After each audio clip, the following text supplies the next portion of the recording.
It will be a great day kasi meron tayong bagong business partner na malapit na mag-retire at sinubukan niya yung iFern. Hello pala sa mga breadwinners na naghanap ng quality and affordable na vitamins. Pwede ka mag-comment for today's video. Itong bagong business partner namin ay isang government employee at meron siyang mataas na katungkulan. Ang sabi namin sa kanya ay magsimula na bago mag-retire. Para maaral niya na at masimulan niya na. Kaysa naman magsimula siya after retirement pa, so mas matagal.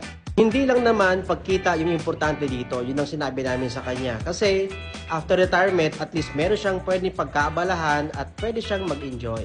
May mga retired employees kasi na ayaw nila na sa bahay lang kasi nga parang feeling nila magkakasakit sila. Sa din ako about retired employees.